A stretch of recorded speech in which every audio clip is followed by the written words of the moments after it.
the 44th Coffee with CEO, so you're in good company. From the Incubation Centre at Amity. I'm Gary Smith, the head of the incubation, and the idea for our esteemed guest for the Coffee with CEO was always to have people from industry who actually are doing real jobs, working with real people and have real experience, not just talking about theory. So what we're trying to do is combine academia with entrepreneurship and with industry and of course entrepreneurs in real life. So without further ado, I don't do a lot of talking at this, hopefully. So it gives me great pleasure to introduce Dr. Arshi. Is it Ayub? Ayub's correct? Good. And she is the CEO of Trust with Trade Group, amongst other things, but I'm sure you will explain that for me. So if we could just, the first thing, get to, well, how have you got to where you are today? Oh, I think we might be falling over there. A bit of a technical hitch there. Yeah, the idea really is just so you could explain how you got where you are today and some real life experience that our students could use and take forward with them, because they're interested in entrepreneurial activities, doing things for themselves and having a chance to be able to influence their own future rather than just looking for a job instead of creating jobs themselves. So over to you. Thank you so much, Gary. It's a pleasure to be here. I've always believed and witnessed that Amity has been at the fore of bridge making the industry and of course with the young students, because we do realize that this is the present and the future. So of course it's important to have this interface as much as we can. I lead a company, I'm spearheading it for the last 4 years, alongside hustling my advisory with the royal family of Abu Dhabi. It's been great because we get to venture into different activities. We get to venture into technology, investing in mature assets, investing in conventional industries, alongside understanding that how we can expand our portfolio and put our hands into things that are of the future. For example, the recent one that we have been very proud of has been in neuroscience and biotechnology. Now, brain-to-computer interface is one of the premise of metaverse. Now that it's rebranded, we have to understand virtual reality, augmented reality, and BCI technology are the pillars of metaverse on how it can be expanded. Secondly, we put into biotechnology, which is into sustainable cloning. Now, when we leverage science, we are able to create so many engineered methods by which we can attain carbon control, at the same time renewable energy. So as a traditional company, we are into manufacturing, we are into mining services, but over the years we understood how we can expand, how we can diversify, because that is one part of the work that we are already doing. At the same time, we have to expand our portfolios. We have to put our hands into things that are going to make impact, going to make more than anything sustainable impact. I think that is the idea. So I'm very happy to connect with all of you and hear all the young voices here, because we don't want to make it very formal, we make it informal. I think the idea is to have as much as interaction as we can. Now, Gary mentioned about how I got here. Well, I started very young. I started at the age of 17, alongside studying and working, and started my own business. Many failings, many mistakes. Many people along the way, many naysayers, many people who said this is not the place that you probably belong. You probably shouldn't be here. Women don't do this. A lot of negativity, a lot of comments that possibly aren't the best thing when you're a young girl starting out, and that's not the nice kind of vibe that you get when you start. You expect everything is going to be rosy. Everybody is going to like you. Everybody is going to think that, oh, you are a woman, you possibly, this is what you should do, this is what you shouldn't do. There's a lot of advice that comes in. However, being in a heavy industry, being in shipwrecking, being in waste, being in metals, where at that point there are technically no women in the front. There are no women who do that. Even today, I don't think the natural progression for any of you would be metals or shipwrecking. That's not a career anybody's parents ask you to get into, or you don't think of it as a career. However, with my explorative mindset, when I ventured into it, uh, yes, of course, it's difficult, it's very challenging, but there's a lot of learning you do. There's a lot of learning you get from people, and that really shapes you as a person. It shapes you. Out of all my experiences in the unorganized sector in metals, those experiences made me metal strong. They make you very, very thick skinned. They make you completely no nonsense person and constantly surrounded by men. Constantly, we don't work with we don't work with any women. This industry does not have any women, unfortunately. However, I am hopeful to see that change in the coming years. I'm hopeful to see girls and, of course, boys getting into it much more than they should. So it's not been a very easy journey, but I wouldn't have it any other way. I wouldn't. So it's definitely a very fulfilling one. It's definitely something I'm very proud of, and I'm hopeful that young men and women take it up. I'm hopeful that you all take it up, not because I did it, but because you want to. You think this is the place for you. If you think a particular industry is your calling, then take it up. You might get bored after some time, but that's fine. You can move on to something and you can try other things. There's absolutely no harm in trying different things. A very good thing that I notice now in young people are that they are very focused on what they want to do. They are very specific on what they want to do, the industry they want to pursue, which makes me very happy because I wasn't. We got into financial engineering, industrial turnkey, and then eventually into metals manufacturing, and now into technology. So that's a lot of industry together. There is no harm in pursuing what you like, and you can make good careers out of it. You definitely can. So I'm very happy to take questions and, of course, have you all introduce yourselves. Oh, okay. So my name is Divya. I'm a final year fashion student. Yeah, my name is Mahmoud, and I'm the founder of CrepMe. We are an online marketplace for authentic sneakers and streetwear. So we allow buyers and sellers to sell and buy authentic sneakers and exclusive ones. He's in the incubation center. Wonderful. My name is Keisha, and I am a third year student in the fashion department. My name is Gupika. I'm also a third year student in the fashion department. My name is Chelsea Maidamukti. I'm in first year fashion department. I'm still learning everything I have to learn. So I have to learn Keisha. So this is my first time being very close to a very well-renowned CEO. At least that's what I've been researching. But it's nice to meet you. So yeah. Thank you, dear. I'm Nardis and I'm in my second year of fashion. Wonderful, a lot of fashion students here. I may not be the best person to give you any advice on fashion. However, I'm happy to take any questions with you. I'm very informal, that's fine. You're perfectly okay to answer anything that you may deem fit.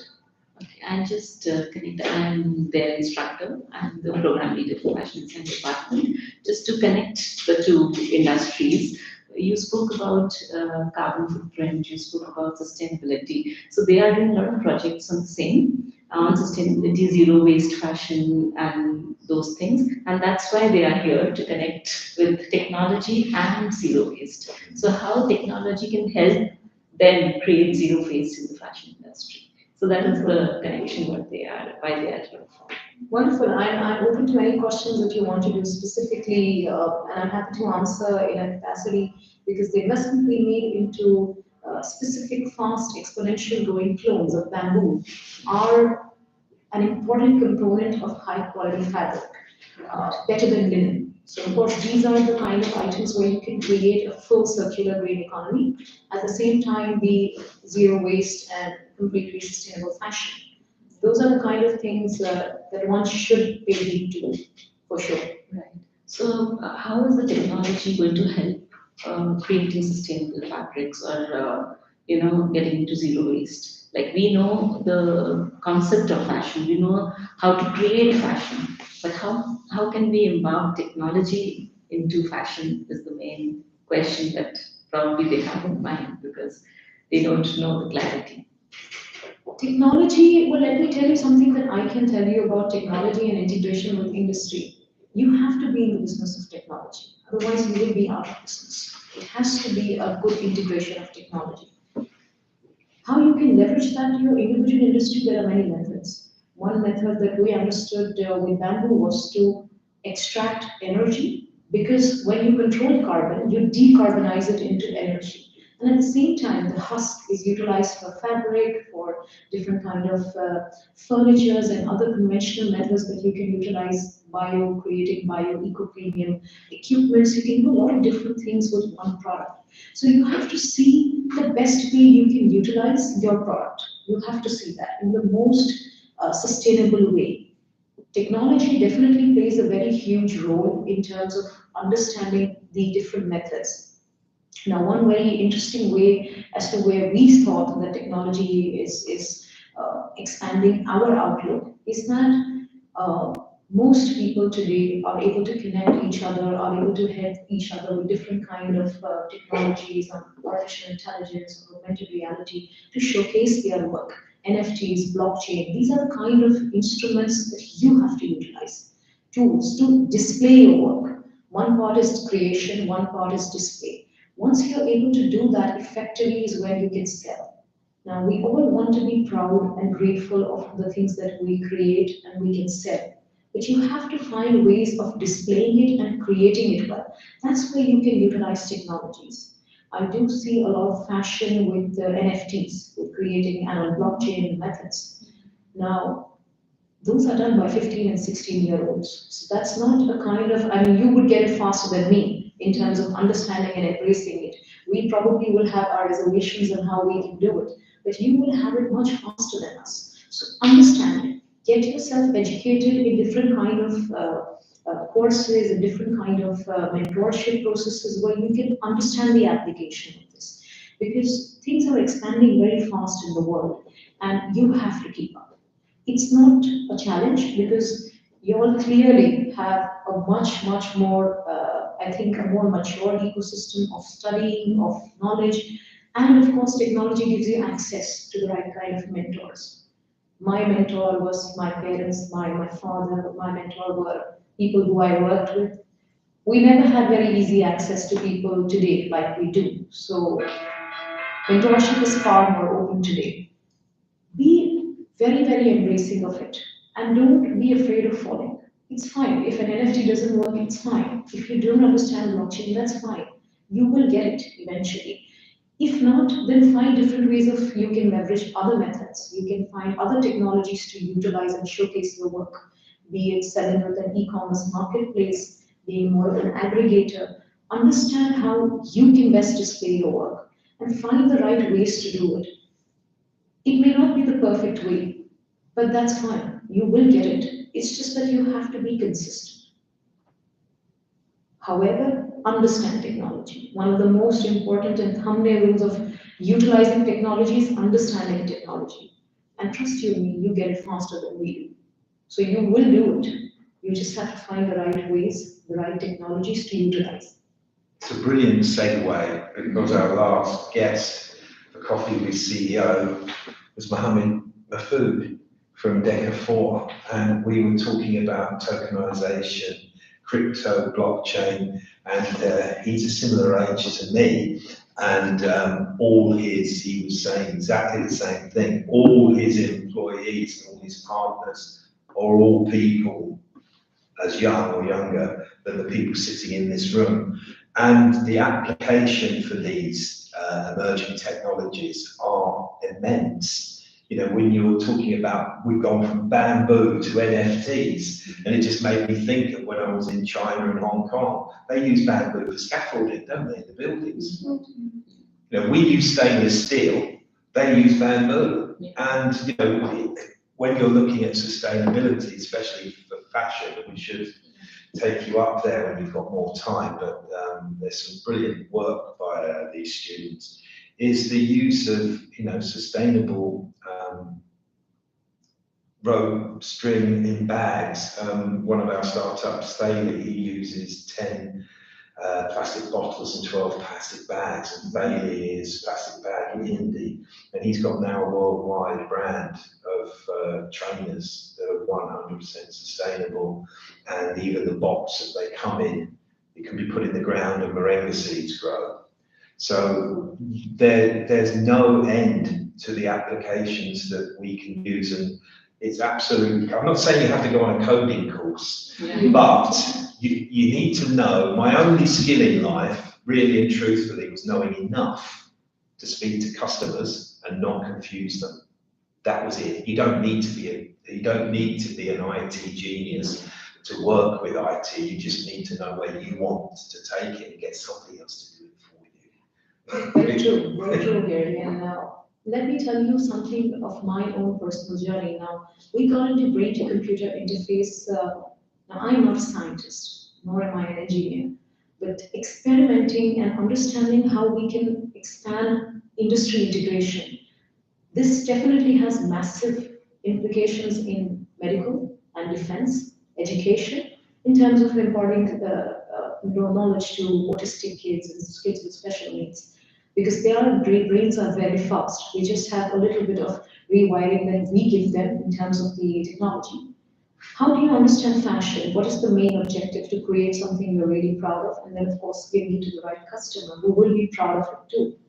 Now, what if I tell you that through BCI technology or through the pillars of metaverse, you can understand the mind of the individual? And this doesn't have to be invasive. It doesn't have to have any kind of incision in your body. What if you do that? If you know what the other person wants, so for example, if you know the gentleman wants black, you will probably have 10 different variations of black. Maybe at that point he's thinking, no, maybe I should get into a different color or a different kind of a fashion statement or something of that sort. You can create something specifically to his mind. Sometimes we don't know anything up until our mind signals us. We know it. The mind first signals it and then we know it.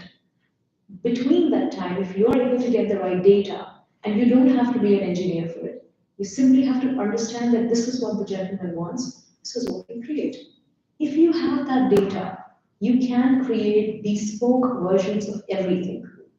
So this has an industry-wide application. Metaverse, for example, creating a completely parallel world, that is an ocean of opportunity to also display your work. Now, like I said, you don't have to be an engineer or a crypto expert or an NFT expert to do this.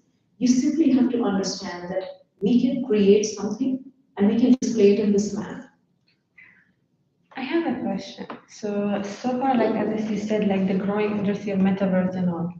So how do you think that will affect like the industry that are really hands-on, that not very much into technology? How do you think this will affect it? Dear, I'm a big believer of parallelism. You can maintain things parallelly. Now, as much as the pandemic got us all to communicating online with different applications, with Zoom meets, the in-person meeting can never be compensated. It can never be exchanged for something that is online. You have to know that there is a place for everybody. As much as the jobs that would be swapped, there will be a lot of different opportunities that are created with online platforms like Metaverse. This is definitely an opportunity you can understand, but if at all you say that maybe this is not for me, then stick to what you're doing and become the best at it. Try to excel at it at what you understand. Because like I said, you don't have to aid a friend of yours who probably understands it better than you. But you can excel in what you can do. Maybe you can create something far more specific with finesse and the other person can't. Displaying it online is not going to give you sales. It just gives you a wider audience. You have to understand. That doesn't give you sales. It gives you a wider audience. It just gives you more visibility. And then people then culminate it into sales because it's convenient, it's faster, you don't have to really go through in terms of meeting people. But you can never swap in-person experiences. So that definitely leaves an impact with online marketplaces. However, there will always be a place for bespoke creations, for in-person interactions, definitely there's always a place for that. If you ask me, I never bought a thing online in my life up until the pandemic. That's when you start to understand, okay, maybe you can call things online. If you ask me and I have to buy something, I would never do it online. I'm that person who would still visit the store. I would still want to see the person. I would want to have an interaction. I would want to see the kind of clothes I'm wearing, touch them, feel them. We are still those people, despite investing into very heavy technologies in neuroscience and biotechnology. But we still prefer. It's a very individual preference. So you will always have that audience. Never think that maybe because my friends or my peer groups understand it better, maybe I'm less or maybe I'm not deserved enough. No, you have your own place. You have your own place, and that can't be swapped. What you can do is what you can do. Probably they can do it in another aspect. You can do what you can do in your own individual way. So it's fine. I was known to be a geek all my life. In my university, it was not, you call that the popular one. I was never that person. I was never that person because I was reserved. I still am a very huge introvert. Not many years into public speaking gets you to speak fluently, but I'm still a person who I wouldn't prefers. have described you as a geek. That's the last word I would describe you as. Were you really a geek? I was, and I take great pride in it and accepting it today. I mean, when you are in university, you simply want to belong. You don't want to stand out. But today, I see young men and women who want to stand out, and they don't shy away from standing up. At that time, we only used to think, let's belong, let's not stand out. We don't want to be the ugly duckling in the pond. So it's fine, and I turned out to be fine. So it's okay if you're not the popular one. You simply have to be the person that you like to be. I have a question. So you said you are mostly about like introvert. How did you reach the position like you are like as high as right now? Since like you have a lot of speak publicly and go work and Are you still an introvert? I'm very much still an introvert, self-admittedly. And that's fine because you want your own space. You can't always, I do have a lot of friends who are very outgoing. They can speak to anybody. They have this unique talent of making friends everywhere they go. And I'm still that person in one corner, awkward, who's trying to figure out, okay, like, how can I get out of this place as fast as I can? Uh, a lot of people don't believe that because, like I said, in public speaking, so many years, you tend to become far more cordial, you tend to become a little more polite, uh, and people tend to like you. As an introvert, I like that. However, how did I get there? Well, I was always having a complex in my mind.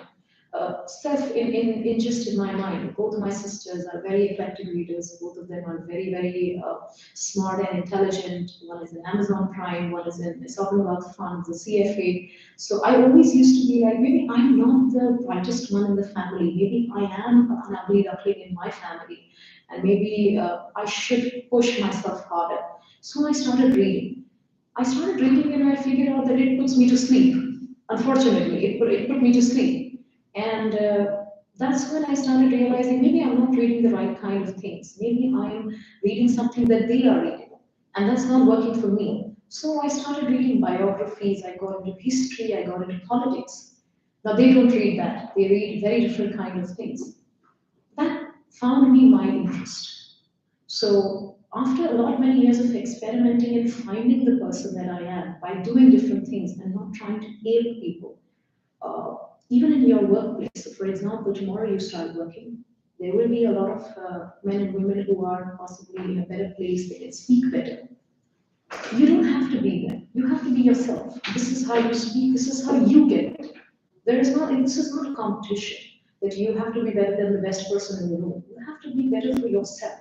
So when I realized that many years ago, that's when I thought maybe I don't have to compete with my sisters because they are really good at what they do. They're wonderful at what they do, and maybe I'm not that person. So even today, I'm possibly the only person in my family, apart from my father, who watches cricket, who watches politics, who watches history biographies.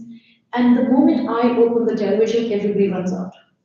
Nobody wants to be in that room because they know she's going to sit and watch political debates, she's going to sit and watch leaders speak and talk about what is the next thing that's going to happen in that demographic. So they simply run away.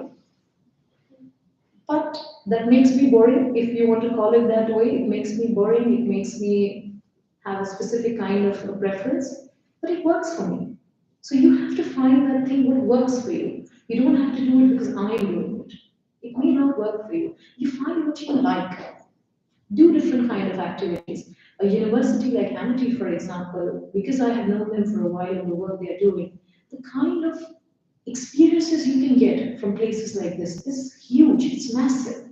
You can experiment and find different interests.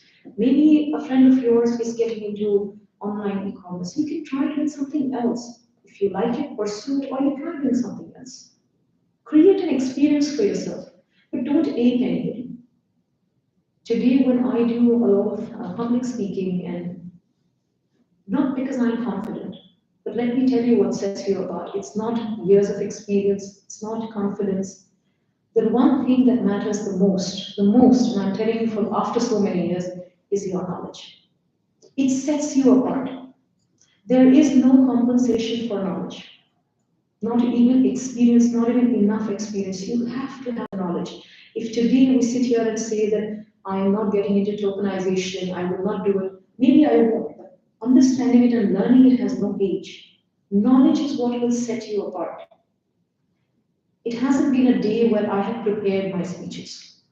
I never write speeches. I never get into a gathering and have a paper in my hand to speak. That may not work for me at times because you're not always that person who's high on caffeine and you can speak well. No, but that's fine. You're speaking from your knowledge and the work that you do. Your knowledge and your work will set you apart. Focus on that. That's great advice for pitching your idea as well. It really is, because you don't need a massive PowerPoint or a pitch deck with all the features, benefits, and details, because as soon as you turn around and read from a screen, you're adding no value. You may as well give them a handout. But if you know your stuff, that's the real thing, and that's the real key. If you know what you like, what you want, who you are, what you do, and why you do it, it comes across dramatically. And people in a room, doesn't matter if you're a geek or still can't say that properly. But knowing yourself, if you are, I'm not introverted. So I was ridiculously overconfident when I was younger, with absolutely no base for any overconfidence at all. So as long as you know that, that's okay. But as you get older, you actually learn, you actually do learn much more by using these than this. And you've got two of these and one of these, and you should use them in that ratio. And once I stopped talking and started listening more, oh my goodness me, the improvement in myself was dramatic, because you can't learn anything if you're talking. But if you're listening, you can. Now, that's not to say you shouldn't have a voice, but you'll never change your opinion or your ideas or your experience or your knowledge unless you let other things come in. And that shows when you listen to people speak, whether they're introvert, extrovert, if they're willing to, open up and speak and let other people communicate and collaborate.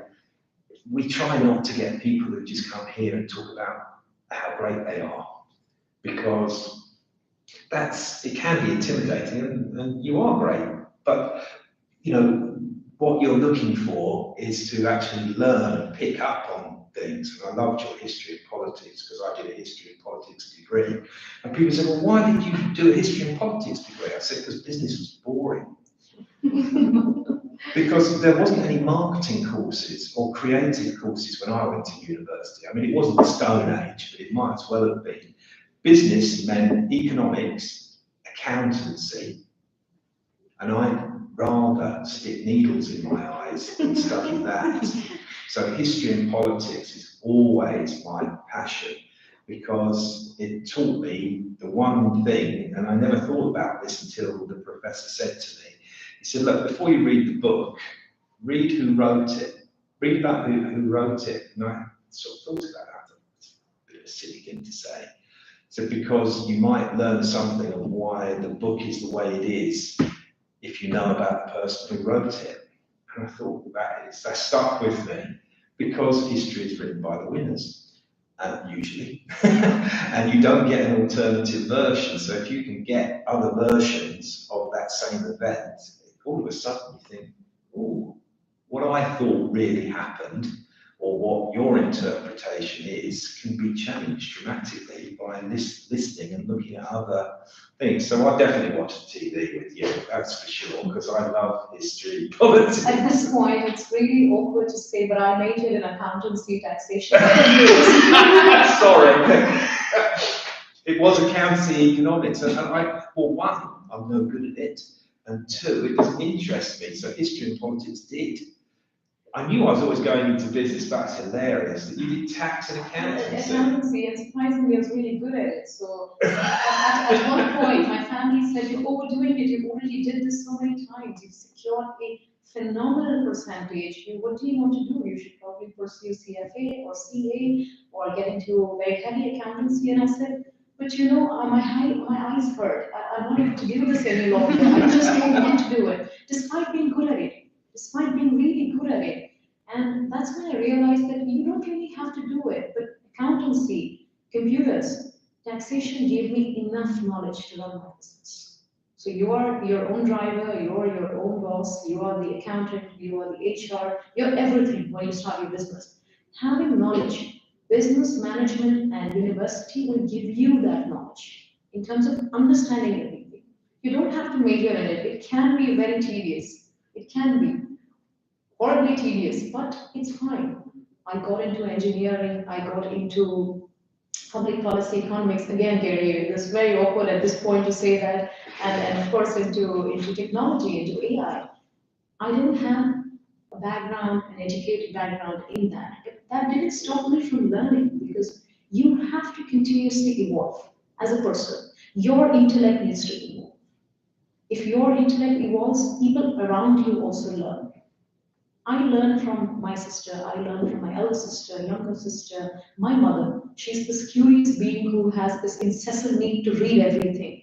I think that's what has got into me, that she's a homemaker, a very proud one, but she has this need to read everything. Like, it may not be a particular industry, you just have to read everything that comes on the newspaper. I don't do that, but of course I pursue things that I like today, is learning. History and politics gives you a very detailed insight into how things are moving, into what is coming next. That's why you need to maybe glance if that's not your interest, but you need to be aware. These things set you apart also for your further, whether you want to pursue further studies abroad, anywhere, these things set you apart. Your interests will set you apart. Your knowledge will set you apart. That's very good advice, you know, and if you don't want to watch history and politics, go for TED Talks, because you get some absolutely superb things on there that are way out there, and also, I mean, bless him, he's dead now, but Sir Ken Robinson, he's still the #1 viewed TED Talk, Do Cool Schools Kill Creativity? If you only watched one, watch that, because that is superb. They do. When you actually think about it, you know, when you're at primary school, that inner creative person is in everybody, shows. You sing, you dance, you draw. Then all of a sudden, when you're a teenager and you're going to school, you get embarrassed. You don't want to be the ugly duckling. You don't, and girls always outperform boys. Sorry, mate, but it's true. Right up until teenage years at school. And it's brilliant that you're here talking about this, because you don't have to be perfect. And one of the things that AI brought out was that females applying for jobs would almost go for 100% of what was on the criteria. And do you know what the percentage for men was? 60. 16. 60. 60. So whether that, and that's across all cultures, and that's a terrible thing, because that means most parents are bringing up boys to take risks and girls to be perfect. Now that's a bit of a simplistic way of saying it, but the job application was a highlight of this. You do not have to be perfect. Your enthusiasm will show through. And well, look at you. I mean, my best mate is an accountant. I've worked with loads of accountants who are really creative. And I'm not just saying this. He runs 2020. He's real. And his name's Gordon, and he's been my best mate from university for ages. He was an accountant by trade, but a marketing person by his heart.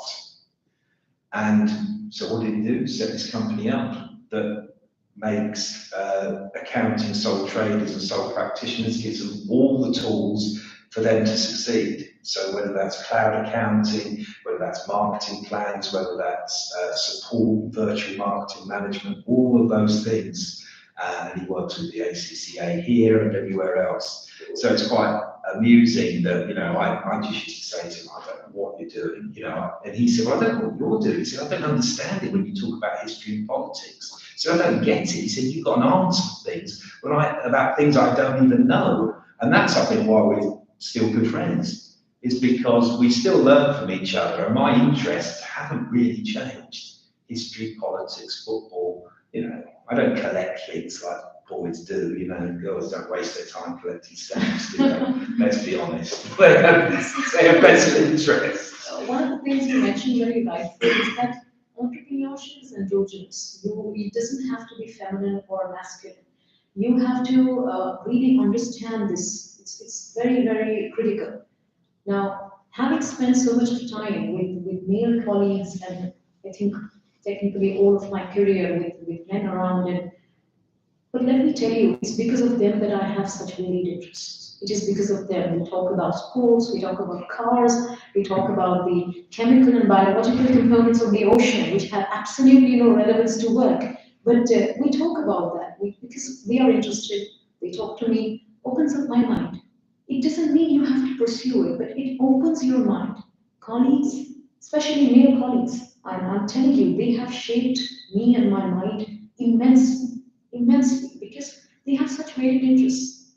And today, when I get into a room and start talking about politics, my family members simply just leave the room, and I'm the only person sitting there, because they know that we're not interested in politics, we're not really interested in who's coming into power, in which democracy, and what should be done with the next in terms of policy. They simply leave the room.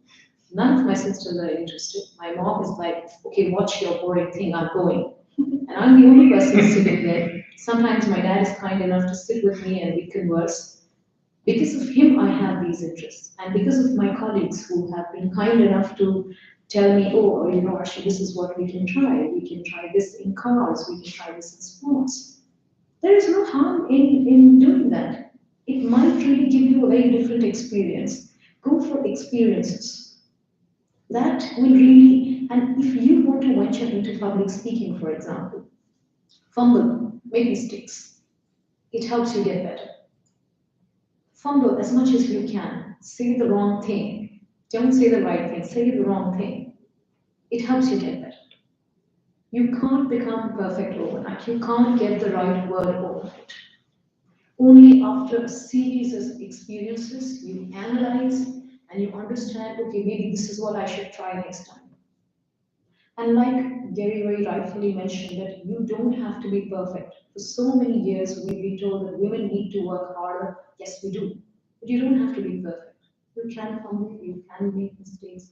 You can be that person in the room that makes a lot of mistakes. And it's fine. Men get away with that very easily. We should too. I think it's an equal world, and equitable distribution is something that men very strongly stand for today. I know so many of my colleagues who are, oh, you go first. I said, we should all go first. Why just me? It's not a competition. It's not women ahead and men behind. It's about equitable distribution of access.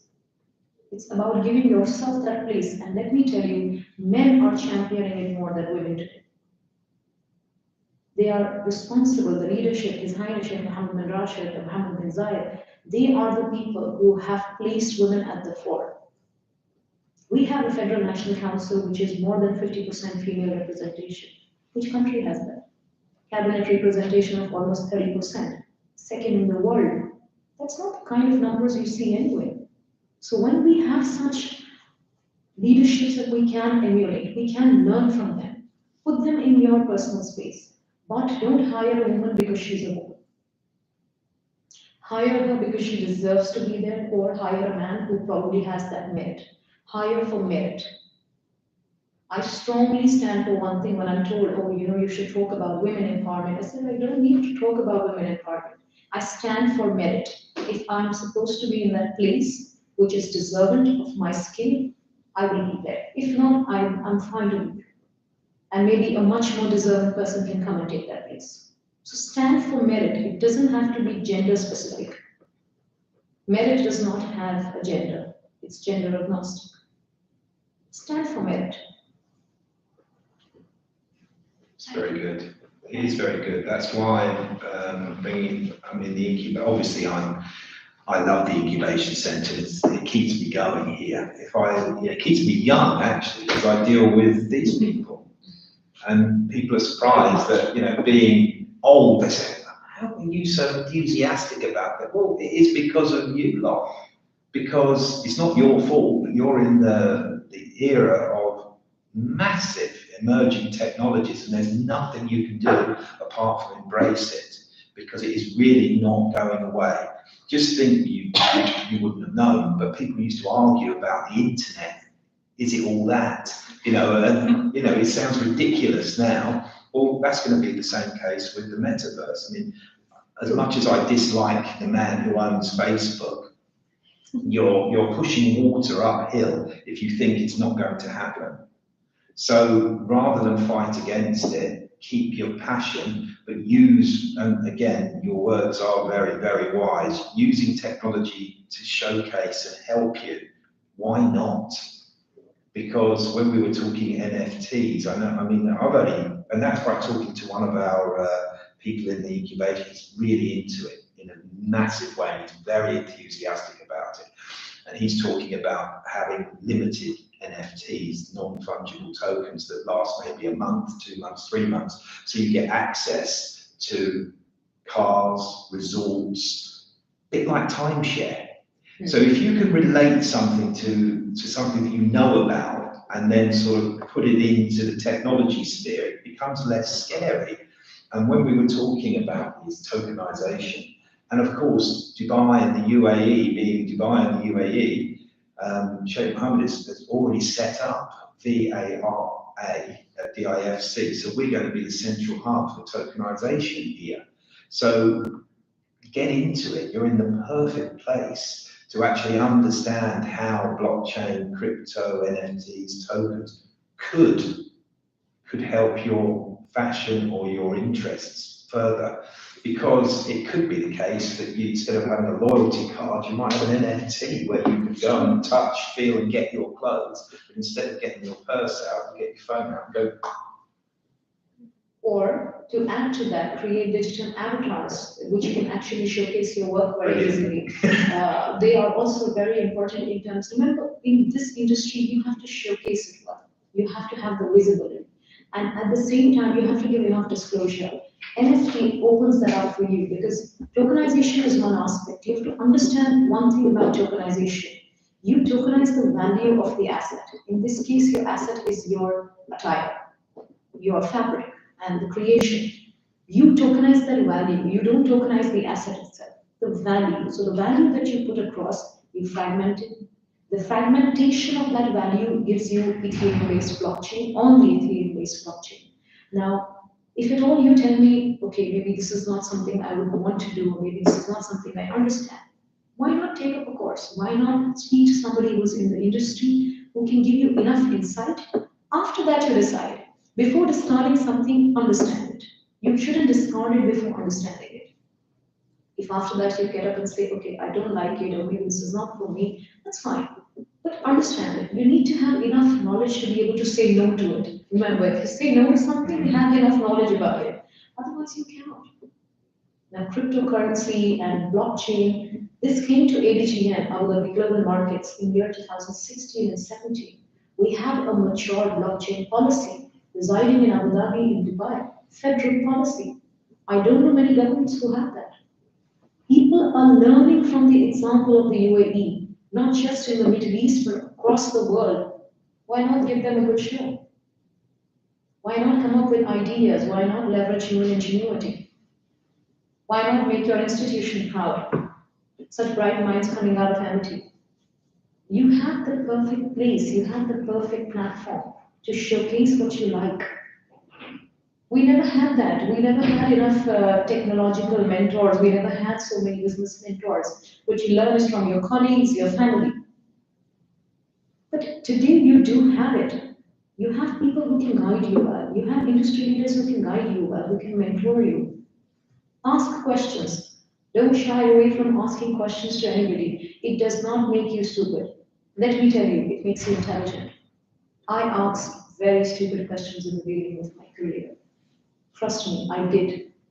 That Still got to do. me. I do. At one point, I'm telling, how does this engine work? And they're saying, oh, it's available online. You can Google it. I said, I'm asking you.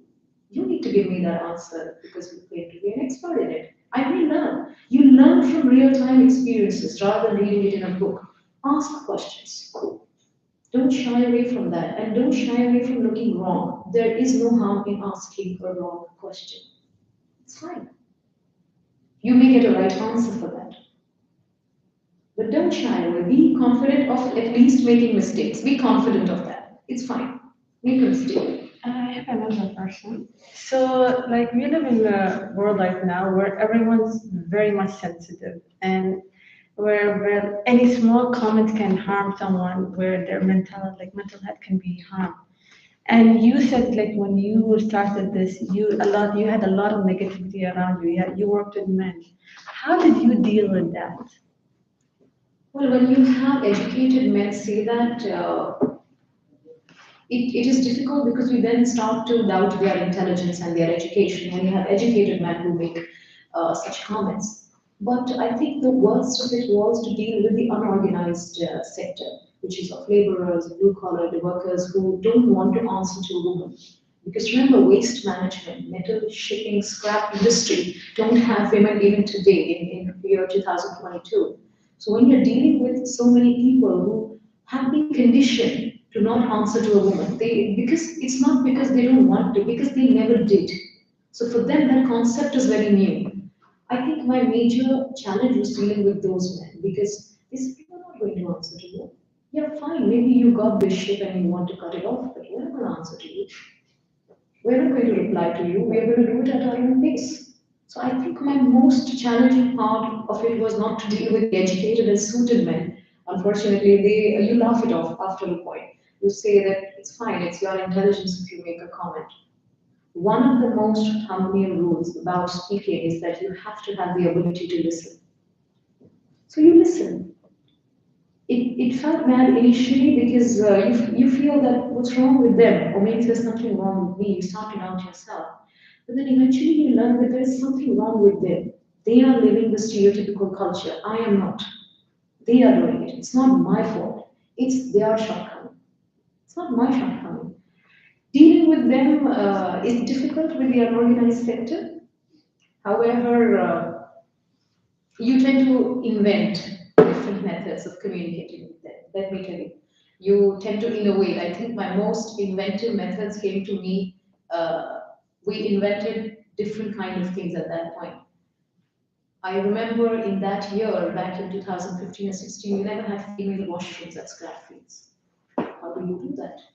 Now that's I'm saying it on record. We never had female washrooms, and when I asked, we never built it because we never had to. How does that happen? You invent products wherein you can make sure that your own hygiene is not compromised. You find out solutions. When somebody's putting you down, find a solution for yourself. You don't always need to argue. Argument is not for the wise. You have to be wise. Argument makes you silly. Never argue with people. Give them a solution. If they can't answer to you, then tell them why they should. But don't argue with them that no, you should do this. No, this is what you should do. Nobody does that. Give them a solution. Be solution oriented. Arguments will only cause more chaos. It doesn't work. We have that in our personal space, in our friends. It's not worth it. So you have to really not take it to your heart. Nobody's putting you down because you're a female. It's their shortcoming, not yours. You are a smart, young individual. Your gender does not define your talent. Your mind defines your talent.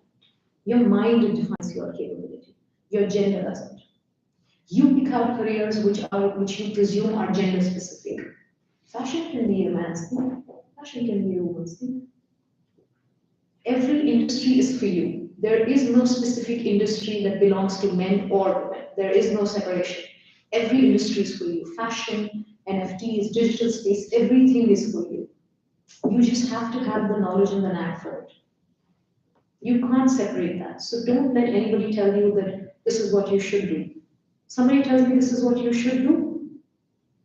I'm simply looking at the person and laughing to myself. It's not worth responding to everything that comes your way. You have to be wise about it. You have to be. Wasted energy otherwise. You do realise as soon as somebody gets personal, they've either lost the argument or they've run out of things to say.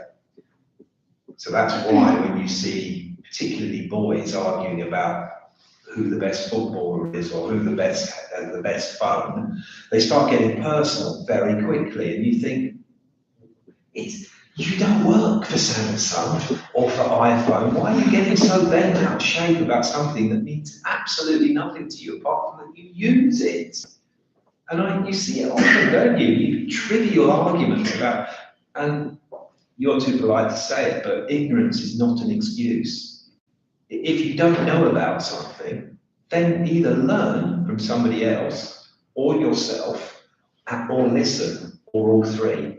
Because if you have the knowledge that and a working knowledge of something, you can actually then feel and listen and understand what people are talking about. However, if people are just so set in their ways that they're biased and they're opinionated, they won't ever change their opinions, you're wasting your time. Because it doesn't matter what you say, some people will just say black is white and white is black because that's the way they are. Move on. It's a waste of breath. Let me give you a trick into cracking a deal in a good transactional way. It worked for me. It may or may not work for you, but there's no harm in trying. You should try different strategies of what you can do. Real time. A close competitor of mine was sitting across with me once and was very aggressive. He was very confident, very aggressive, and derogatory comments. Oh, somebody like you shouldn't be. You should probably pursue education, glamour, media, or something where, but how did you know? What do I do? And I thought to myself, so going on 15 minutes, 20 minutes, I didn't respond. Okay, everything okay. At one point, you know what I'm planning to do with my deal in this? And slowly and steadily, he started giving out his strategies. With me not responding to a thing. After one point, he's now out of business. He doesn't have the similar business anymore. You have to understand that listening, and not always, but being polite to people will actually give you a lot of downloads. You have to be able to listen to people. If somebody is aggressive and overconfident and let's just say adequately confident, listen, hear them out. They tend to speak more, they give you more information. You can utilize that to your benefit. So you have to be able to listen.